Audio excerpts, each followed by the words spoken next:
seja muito bem-vindo ao Coletiva da TV Unifev, que está começando agora.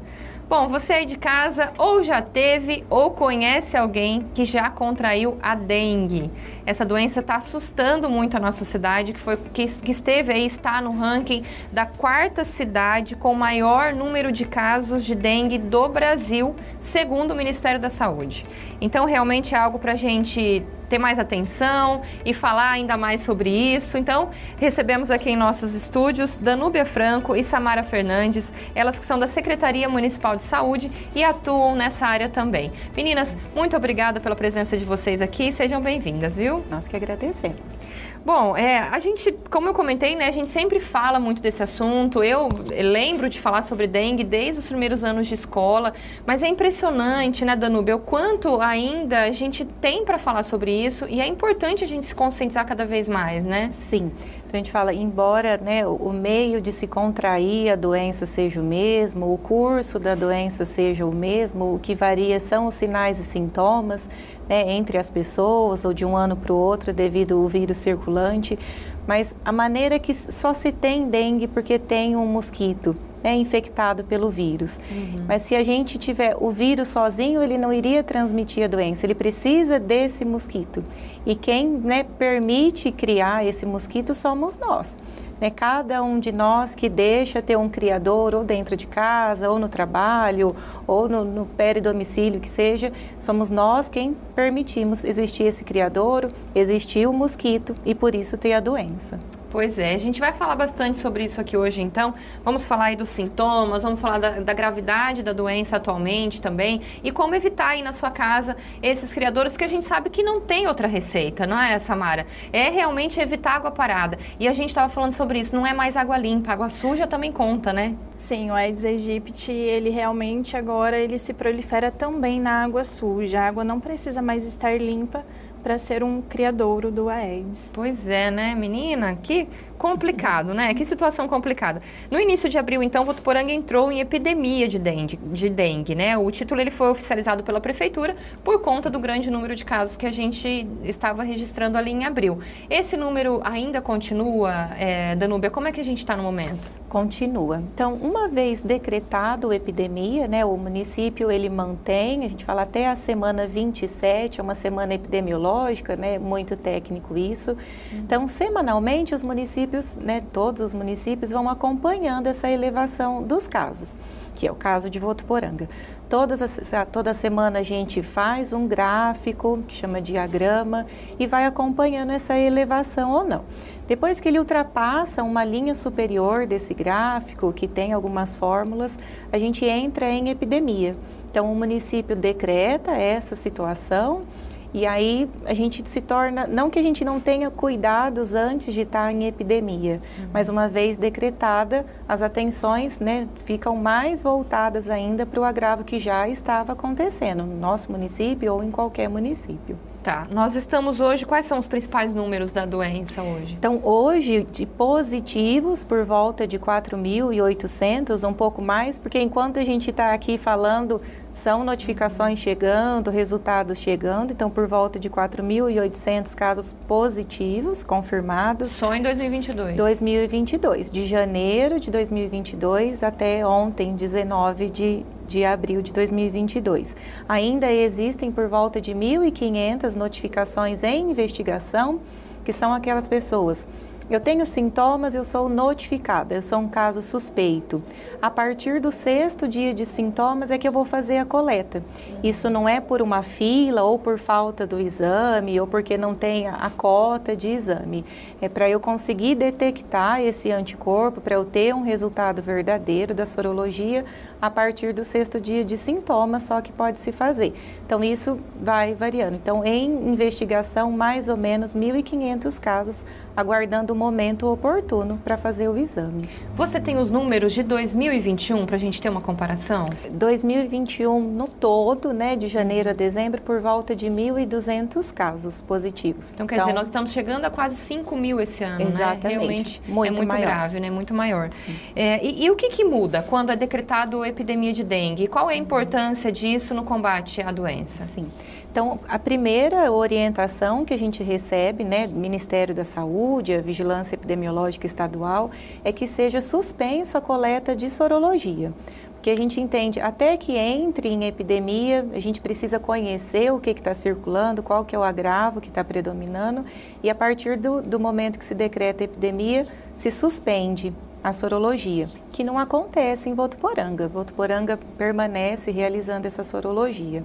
E aí ocorre essas intensificações de algumas ações, para isso que existe um plano de contingência, né, contra as arboviroses, para cada setor desempenhar, não só a saúde, mas outros setores públicos ou privados desenvolver. Algumas alterações relacionadas à contratação de serviços, de prestação de serviço, isso altera. Mas a principal alteração que a gente tem é sobre a coleta de exames para a sorologia. Entendi. Agora me conta uma coisa, a gente falou sobre os números, né? Em 2021, em torno de 1.200 e agora chegando aí aos 5.000 durante a nossa entrevista. Sim. Existe uma explicação dos especialistas que a gente consiga compreender por que esse aumento? Esse ano, né? Então, tudo que a gente tem lido e tem observado e estudado, um dos motivos, janeiro deste ano foi um mês bastante chuvoso, quando comparado a 2021, e principalmente os estudiosos relacionam isso à diminuição dos cuidados que todos nós, né, enquanto cidadão, enquanto pessoas tivemos. Relaxamos, então, é isso? A gente a gente ficou tão próximo ao Covid, com tanto medo, né, do Covid, e era para se ter mesmo, para se preocupar, e acabamos deixando de lado, né, um pouco com os criadouros que pudessem ter ali dentro de casa, com esses cuidados. Aquela história, às vezes lembramos de colocar a máscara e esquecemos do repelente. Então, se vincula esse aumento muito a isso, ao relaxamento dos cuidados preventivos. Faz um pouco de sentido, né? Porque o ano passado os números foram menores. Sim. E às vezes o pessoal ficou mais tranquilo, né? Sim, não se ouvia falar tanto, e não que tenha deixado de existir. O ano passado nós tivemos, sim, casos suspeitos, casos confirmados, porém no número menor. E aí isso se reflete sempre no ano seguinte, né? Eu deixei de, assim como muitas outras doenças, eu deixei de me prevenir. Num futuro, talvez bem próximo, acontece essa situação. Agora, conta pra gente, meninas, quais são as ações diárias realizadas hoje pelos agentes de saúde no município? Como é o dia a dia desses agentes? As ações, elas nunca param. A gente realiza o trabalho durante todo o ano. Não é só nesse momento que os casos estão altos, né? Não. Nesse momento a gente intensifica, porém as ações elas são realizadas sempre durante todo o ano.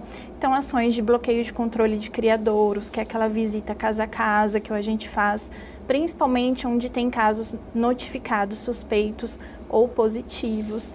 Temos a ação de visitação em pontos estratégicos, que são, por exemplo, ferro-velhos.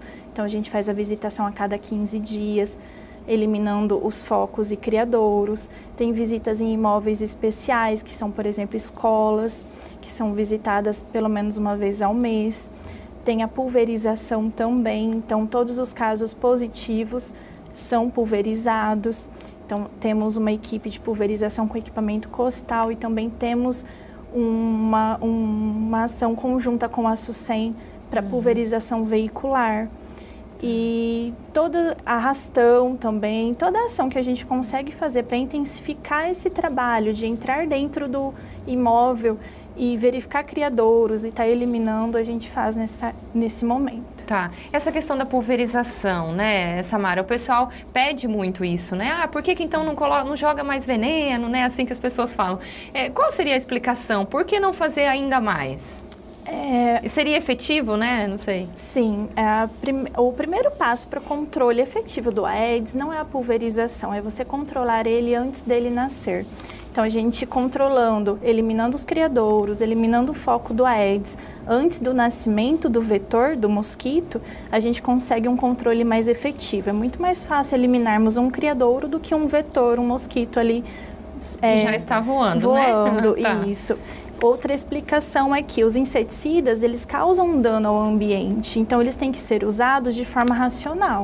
Apenas casos positivos podem ser pulverizados, existem umas regras do Ministério da Saúde e da SUSEM que devem ser seguidas, Inclusive é o Ministério da Saúde que manda o inseticida para o município e a gente utiliza seguindo as regras que são impostas por eles. Então, realmente, a pulverização é efetiva, sim, mas com um controle de criadouro. Se a gente pulveriza um local e amanhã tem um criadouro ali e está nascendo o mosquito, a gente não tem uma eficácia. Tá, a gente falou bastante dessa questão do combate, né? Mas para entender, eu acho que para conscientizar ainda mais as pessoas, eu gostaria que vocês nos explicassem como se dá o processo de nascimento desse mosquito, né? Vamos voltar no comecinho da história, né? Como é que ele acontece, né? Porque as pessoas falam, evita água parada e tal, mas qual é a informação por trás disso tudo? Qual é o processo da dengue? Sim. A fêmea do mosquito, ela é a única que ela faz o repasto sanguíneo. Então, é ela que pica as pessoas, suga o sangue para maturação dos ovos. Essa fêmea, ela suga o sangue, faz a maturação dos ovos e procura um recipiente com água para estar fazendo a oviposição. Então, ela coloca ali nas laterais dos recipientes os ovos. Esse ovo, ele se transforma em larva, que passa por 4 estágios, e depois pulpa, que é a última fase aquática, e depois ele eclode e vira realmente o mosquito, o vetor. Então, se a gente conseguir eliminar esse recipiente antes dele se transformar em um vetor, a gente consegue controlar o Aedes. Tá, e aí vamos supor, esse mosquito nasceu ali, aí ele pica uma pessoa que estava com dengue já. E aí ele leva a dengue para outra pessoa? É assim que acontece? Assim que ele suga, que ele faz o repasto sanguíneo, o vírus vai para o estômago e depois migra para as glândulas salivares. E após a migração para as glândulas salivares é que ele se torna infectivo. Então, o mosquito está apto a transmitir a doença apenas após esse período, que varia ali, de acordo com os estudos, de 8 a 12 dias. Tá. E agora explica pra gente também, o mosquito ele nasce apenas nessa época do ano ou ele nasce ao longo do ano todo? O mosquito ele nasce durante todo o ano, mas temperaturas mais quentes, época mais úmida, realmente o ciclo de vida dele é mais rápido. Então a gente tem uma densidade vetorial do mosquito muito maior. Então, em épocas quentes, a gente tem um ciclo que se conclui em 5 dias. Em épocas mais frias, o ciclo demora de 15 a 20 dias. Então, isso interfere. Fora que, com a época fria, a gente tem uma atividade menor da fêmea do mosquito. Ela não tem aquela necessidade, aquela proatividade em estar picando as pessoas da mesma forma que no calor. E baixas temperaturas, até 10 graus por alguns dias, faz com que realmente mate o mosquito. Então, o mosquito chega a morrer com temperaturas baixas. Tá, e esse ovinho que ele ficou ali colocado em algum recipiente, ele dura quanto tempo? Ele pode sobreviver sem água por 1 ano num recipiente. Então, é por isso que é importante a gente realmente eliminar, né, aquele bebedouro de animal, não só trocar a água, mas também lavar as laterais, né, com uma esponja. Então, os ovos ficam ali no recipiente por até 1 ano sem água. Quando chove, quando a água volta, eles eclodem e o ciclo volta à ativa. Ah, tá, entendi. Super importante isso então, né, Danúbia, pra gente destacar aqui. Quer dizer, não é só jogar água fora, tem que lavar também esse recipiente, porque o ovo pode durar até 1 ano. Sim. Exatamente. Meu Deus, pois é. Vamos ficar atento mesmo. É o que a gente disse, né? Informação nunca é demais nesse caso. É possível, meninas, denunciar imóveis que possam ser criadores do mosquito? Criadouros, né? Eu moro ao lado de um imóvel abandonado ou de um ferro velho, que eu sei que não tem os cuidados certos. É possível denunciar? Sim, é possível. A vigilância ambiental, ela recebe as denúncias e tem uma equipe específica que vai até o local verificar. A gente recebe as denúncias pelo telefone da Vigilância Ambiental no 3406-3175 ou pela ouvidoria da Prefeitura também, que tem por WhatsApp, por e-mail. Tá, ok. A gente vai colocar então todos os números aqui na tela para vocês aí de casa colaborarem nesse sentido.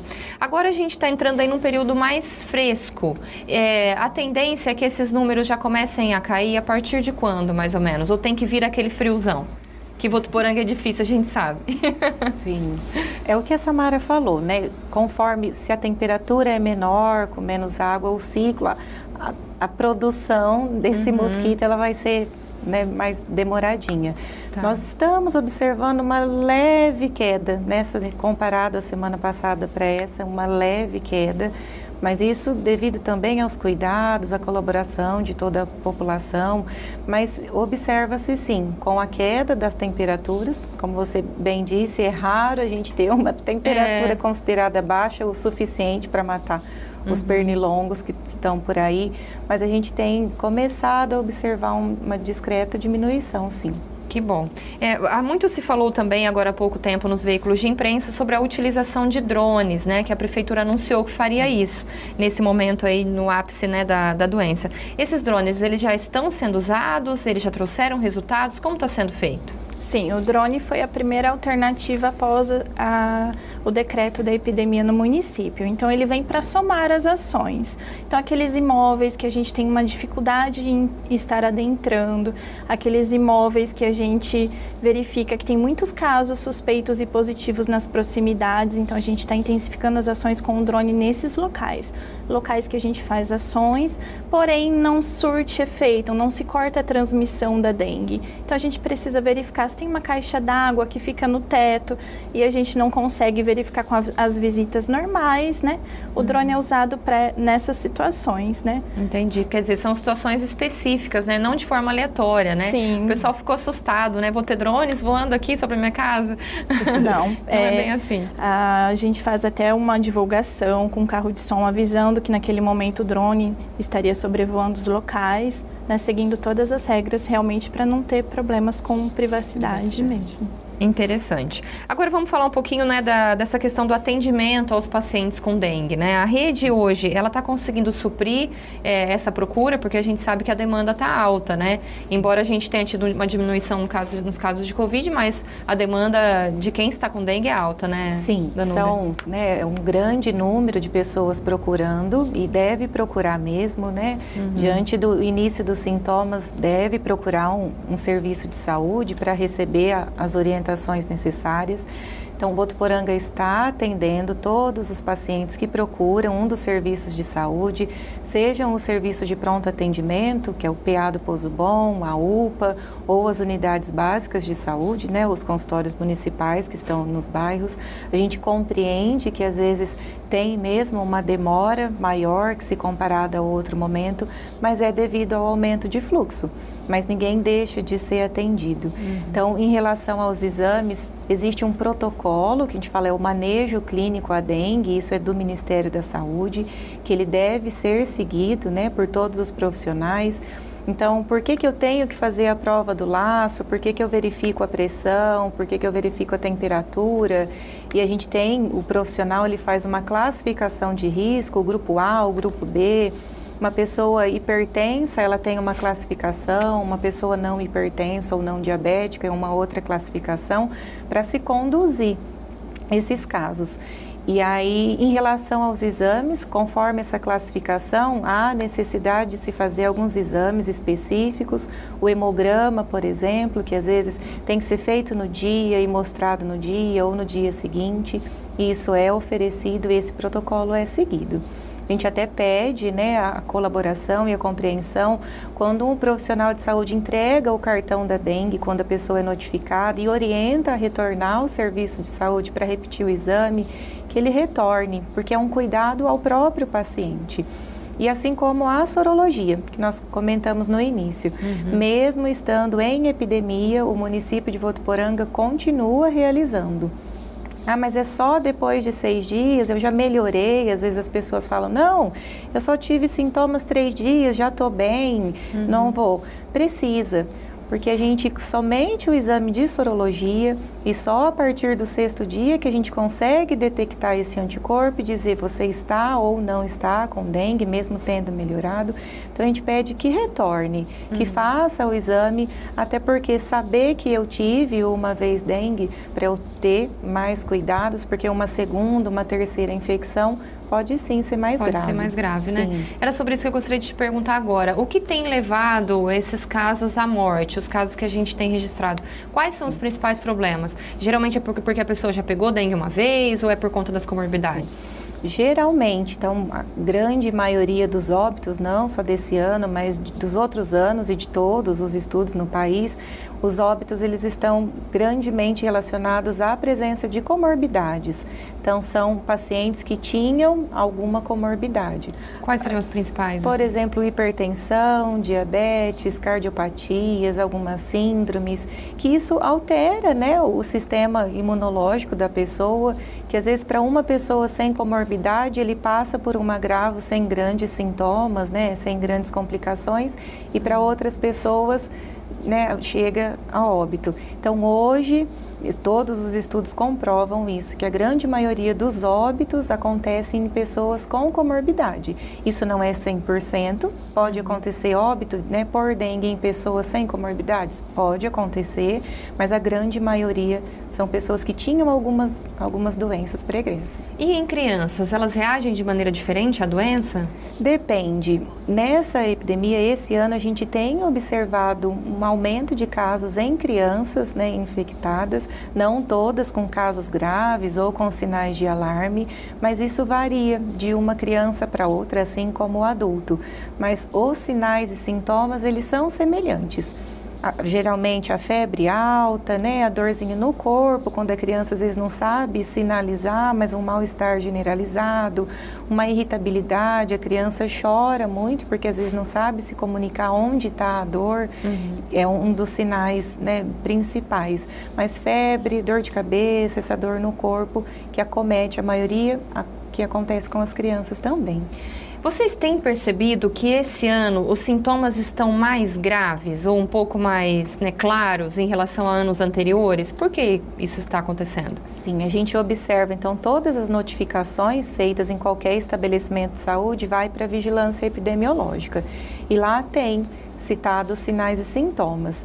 Então, a gente observa, né, o número maior de hospitalizações são por conta de sinais e sintomas, né, mais intensos. Mas também tem pessoas com sintomas muito leves, né? A gente fala são oligossintomáticos, bem brandos. Mas este ano a gente tem observado casos com pequenos sangramentos, gengiva, sangramento nasal, principalmente, dor abdominal intensa. Isso são sinais de alarme, que uma pessoa, às vezes, eu tô só com febre, um pouquinho de dor no corpo, mas eu fui escovar os dentes e sangrou meu nariz. Né? Ou as mulheres, eu tô com um pouquinho de dor de cabeça, uma dor no corpo, não era data para eu menstruar e menstruei. Então, esses pequenos sangramentos ou uma dor abdominal muito forte, né? Diferente de uma dor que a gente suporta, vômitos intensos têm acontecido, isso são sinais de alarme e tem acometido algumas pessoas sim neste ano. Por isso a procura ao serviço de saúde, né, tem aumentado muito e o número de hospitalizações também. Esse nível de gravidade tem uma explicação, Danúbia? Geralmente ele pode ser relacionado ao organismo da pessoa, né, que é o que a gente falou, o estado imunológico, os cuidados, o momento em que se procura esse atendimento, porque às vezes ele até sabe, eu até estou notificada para dengue, mas eu deixo. E aí, a gente fala, o vírus, ele vai produzindo algumas toxinas no nosso corpo, e aí vai acontecendo, pode acontecer alguns extravasamentos, que a gente fala, esses sangramentos, essa dor intensa que vai acontecendo.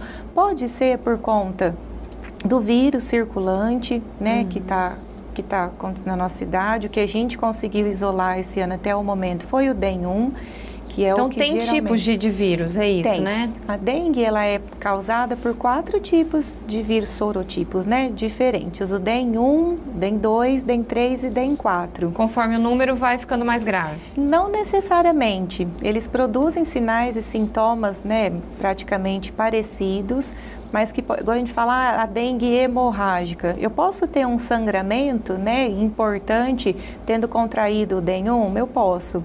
Então, isso relaciona ao meu estado imunológico, se eu já tinha algum comprometimento circulatório. Mas eu não preciso necessariamente já ter tido a dengue, né? A dengue hemorrágica não é a segunda dengue, né? Tem gente que pensa que se eu já tive a próxima vai ser hemorrágica.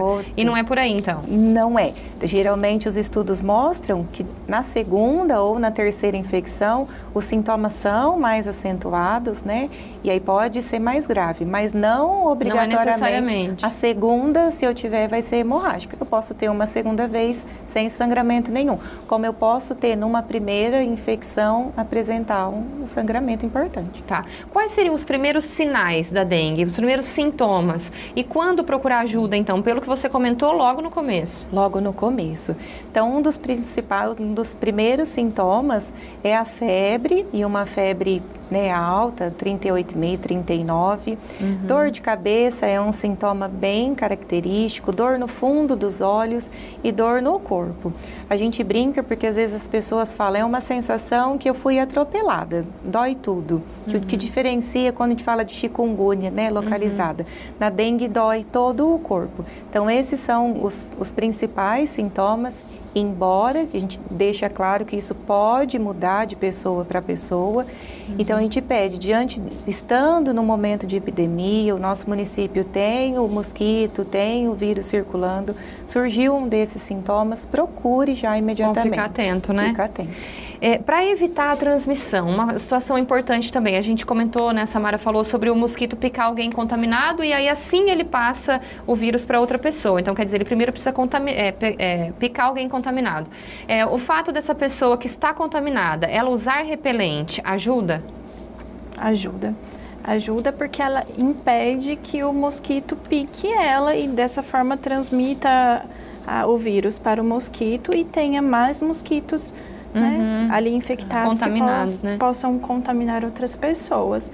Então, realmente, o uso do repelente ele é importante, porém tem que ser o uso de forma correta, né? Com as aplicações nos horários corretos, de acordo com cada produto mesmo, de acordo com o rótulo. Sim. Interessante, então, o uso de repelente também por quem está contaminado, né? Geralmente as pessoas acham, já contaminei, não preciso mais. É aí que precisa usar o repelente, né?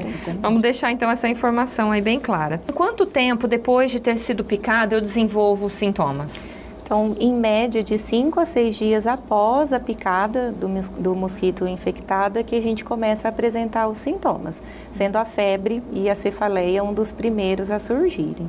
É possível perceber no momento da picada se aquele mosquito foi dengue, se foi um pernilongo normal? É possível? Não é possível. Se coçou, se não coçou? Não é possível. Não é possível. Não é possível também detectar se ele estava infectado ou não, se realmente é o mosquito da dengue, é o Aedes aegypti, ou se é outro pernilongo que a gente também tem. Né? Então não tem muito o que fazer, né? Não. E tem horários do dia que eles picam mais? Sim, geralmente nos períodos da manhã, nos períodos mais frescos do dia, e após a tarde, às 6 horas da tarde também. São os períodos de maior atividade do vetor. Bacana.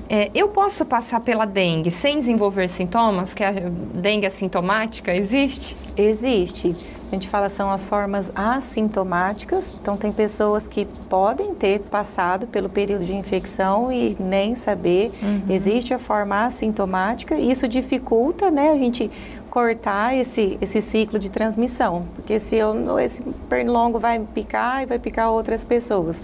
Assim como tem a forma oligossintomática, poucos sintomas, e as formas mais graves. Então, tem assintomático, sim. E quem já teve dengue, ela pode ficar com alguma sequela ou complicação? Existem algumas complicações que às vezes levam, né, algum tempo para se... Geralmente a gente observa complicações hepáticas, né, problemas no fígado que precisam ser acompanhadas por algum tempo. De maneira mais severa, algumas complicações neurológicas, algumas síndromes que podem acometer as pessoas, até cardíacas. Então, pode sim gerar, como acontece, né, uma disfunção nesse organismo, pode acontecer algumas complicações que levam algum tempo para ser restabelecido. Tá. Quanto tempo é o ciclo da doença no meu organismo? Em quanto tempo ele fica ali? Geralmente, em 7 dias, né, uma média, a pessoa fala, tá livre dessa infecção. mas isso varia. Eu posso permanecer com sintomas por 10 dias, por 12 dias? Pode, mas em média de 5 a 7 dias. Depois de ter pego a doença, eu desenvolvo algum tipo de imunidade, assim como acontece na Covid ou não? Desenvolve ao mesmo sorotipo. Então, igual a gente explicou, se eu contrair o DEN1 e aí no próximo ano ou daqui 6 meses o que está circulando é só o DEN1, eu tenho essa imunidade contra esse sorotipo. Mas se eu contrair o DEN1 e aí numa próxima epidemia, numa próxima situação que está circulando é o DEN2, o DEN3, eu posso contrair. Então, eu produzo uma proteção, mas contra aquele sorotipo.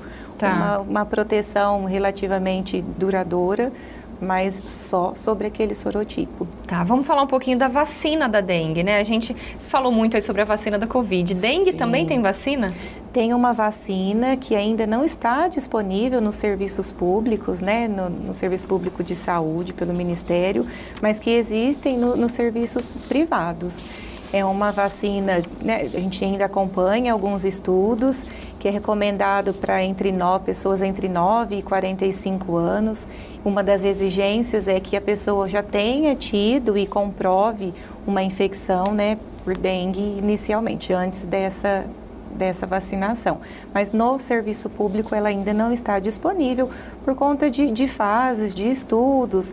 Sempre uma vacina para ser colocada no serviço público, ela exige que tenha alguns parâmetros de proteção mesmo, né, para atingir a grande parte da população. Mas no serviço privado está disponível. Mas aí eu tenho que ter tido dengue já antes para poder tomar essa vacina, né? Precisa comprovar essa infecção prévia. Tá. Como diferenciar, então, a dengue da Covid e de outras gripes comuns? Sim. Então, Covid, as gripes, a gente fala, são sintomas mais respiratórios, mais característico uma tosse, a coriza, os espirros, são características, né, do Covid e da gripe, dos resfriados. A dengue, embora tenha-se também a dor de cabeça, a febre, mas a dor no corpo, ela é mais intensa. Né, a dor nas articulações, no corpo, a náusea, o vômito. E esses sintomas de resfriado não são tão presentes? Não são tão presentes. Pode acontecer uma pessoa estar resfriada e contrair dengue? Pode. Então, por isso que a gente, né, recomenda, orienta, diante de alterações, de sinais e sintomas, que procure o serviço de saúde, porque lá vai ter o profissional capacitado para poder fazer esse diferencial, né, esse diagnóstico diferencial. Não, isso é só uma gripe, é um resfriado, ou isso é um suspeito de dengue, ou até que para acompanhar esses casos, pensa-se nos dois. Mas na dengue, os sintomas respiratórios, essa tosse, essa coriza, ele não se faz presente. Uma vez que eu procurei o sistema de saúde, qual é o tratamento recomendado? Sim, então... Imagino que varie, né, de pessoa para pessoa, mas... Sim, é um tratamento para um suspeito de dengue ou dengue confirmado. O principal tratamento, ele vai ser hidratação. Isso é extremamente importante. E não é... Quando a gente fala bebe bastante líquido, não é bebe bastante, existe o volume por volta de 60 a 80 ml por quilo por dia para aquela pessoa. Então, hidratação é um dos tratamentos principais. 60 ml por dia por quilo? Por dia. Acima, né? Exatamente. Tá. Você tem que multiplicar os 60 ml vezes o seu peso. Naquele dia precisa tomar aquele líquido. Líquidos, se possível, água, sucos, sem contar os outros, refrigerante, né? Não. E aí, o tratamento sintomático, que é o sintomático? O analgésico, o antitérmico, algumas pessoas quando têm, né, esse excesso de náusea ou vômitos, um protetor gástrico, um antiemético, às vezes quando surgem o exantema, a coceira, mesmo o prurido, entra com o antialérgico. Então a gente fala que é um tratamento sintomático e a hidratação, esse é o principal tratamento. Tá. Essa questão de procurar a rede municipal é importante também para o trabalho de vocês, né, Samara, de enfrentamento, né, ali naquela região. Porque quando vocês detectam positivo, é diferente, né, o trabalho realizado. Sim, é muito importante estar procurando o sistema de atendimento de saúde público, porque a gente recebe as notificações em tempo real. E com a notificação de um suspeito, a gente já consegue fazer as visitas, ali o bloqueio de controle de criadouro nos imóveis ao redor do caso. Positivando, a gente consegue realmente fazer a pulverização com inseticidas para matar a Aedes. Vamos falar então das outras doenças que são provocadas também pelo mesmo mosquito, né, que tem esse nominho estranho, né, de Aedes aegypti, né? A gente sabe que não é só a dengue que ele provoca. Não é. Então, a febre amarela, que é mais antiga, a gente fala, né, que graças a Deus são raros os casos, mas a chikungunya e a zika, que é mais recente a descoberta e os casos... todas essas doenças são provocadas pelo mesmo mosquito. A gente tem muito cuidado em relação à zika, que é uma preocupação quando, né, os estudos mostram as gestantes que contraíram desde o início, né, dos casos, que contraíram zika, no período aconteceram alguns casos de microcefalia, então alterações neurológicas. Por isso a importância das gestantes, todos nós, mas as gestantes principalmente cuidar, tomar os cuidados necessários e utilizar o repelente. E a chikungunya, que tem deixado, principalmente em outros estados, pessoas com sequelas graves, né, improdutivas, a gente fala, por conta das dores articulares, né, localizadas mesmo, ser intensa, até o nome chikungunya, né, a pessoa, aquele que se dobra, que se enverga, por conta da postura que a pessoa toma diante da dor intensa. E isso pode perdurar por um período longo. Essa dor, então essa pessoa deixa de ser produtiva, às vezes jovem, por conta de algumas sequelas causadas pela chikungunya. Então, são essas 3 causadas pelo mesmo mosquito. E a gente tem, com esse número alto de dengue, né? A gente também teve esse ano registros de zika e chikungunya aqui em Votuporanga? Não tivemos. Nós tivemos suspeitos. Então, diante da suspeita, as amostras são encaminhadas ao IAL de São José do Rio Preto ou de São Paulo, mas nenhum caso foi confirmado. Assim como quando a gente faz o isolamento viral para ver qual é o tipo de vírus da dengue que está circulando, então Rio Preto e São Paulo também faz o exame desse sangue para ver se tinha chikungunya ou se tinha zika. Então este ano a gente não tem nenhum caso confirmado. Que bom, né? Que continue assim. Samara, me fala uma coisa, repelentes e venenos comuns, eles surtem o efeito contra o mosquito da dengue? E quais seriam as outras dicas que você poderia dar pra gente também de utilização dentro de casa, pra gente tentar evitar o mosquito ali? Além, né, claro, de evitar água parada, né? Sim, os repelentes realmente eles têm efeito se usados de forma adequada, feitas reaplicações de forma adequada. Os inseticidas que a gente geralmente compra no mercado e utiliza ali dentro do imóvel, ele pode ter um efeito ali momentâneo, porém a maioria dos inseticidas usados nesses produtos, o Aedes já tem uma resistência ao produto. Então, geralmente, eles não funcionam. E o que nos preocupa muito é esse uso indiscriminado realmente de inseticida, que é como se fosse um antibiótico. Se a gente tomar de forma desregulada, a gente acaba gerando a resistência do mosquito a esse inseticida e acaba piorando ainda mais a situação. Ele fica cada vez mais resistente, menos inseticidas conseguem realmente matar o vetor. Então, é importante a gente se atentar a isso. E a gente tem produtos caseiros que a gente pode usar realmente como arma contra o vetor. Enquanto ele está ali no seu ciclo aquático, de ovo até a larva, a gente consegue utilizar um sabão em pó diluído em água, um detergente diluído em água, até a própria salmoura, que é o sal com água, está aplicando geralmente em ralos, aqueles ralos do quintal, o ralo externo que a gente fala, que geralmente sempre fica ali uma água parada, tem muitos casos realmente de proliferação de Aedes nesse local. Então a gente pede para estar aplicando esses produtos nos ralos a cada 3, 4 dias para evitar a proliferação. Bacana. Ervas também, que ficam aqueles cheirinhos no ambiente, também ajudam de alguma maneira? Olha, o que tem comprovação é a citronela. Sim. Né? A citronela tem realmente uma comprovação, mas as outras não.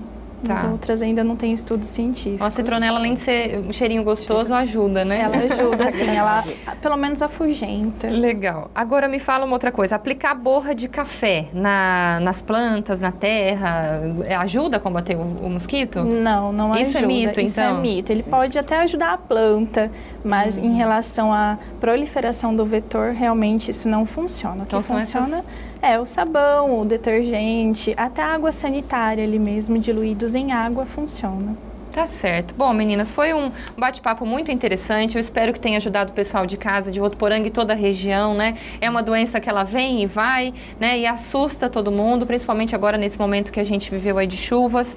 E desejo sucesso no trabalho de vocês, que dê tudo certo lá, que agora a gente comece a ter um momento mais tranquilo com a chegada do frio, talvez, né? Obrigada, viu, pela presença de vocês. Nós que agradecemos. Muito obrigada. A TV está sempre aberta aqui para a gente divulgar essas informações sobre a dengue. E você aí de casa, então, se cuida do seu imóvel, cuida do seu quintal, né? A gente tem que fazer a nossa parte, é o que a gente falou. Se o mosquito não existir, a gente não vai ter mais problema, né? Então é isso. Muito obrigada a você aí de casa pela sua atenção. Fique agora, então, com a programação da TV Unifev e da TV Brasil. A gente volta na próxima semana. Até lá!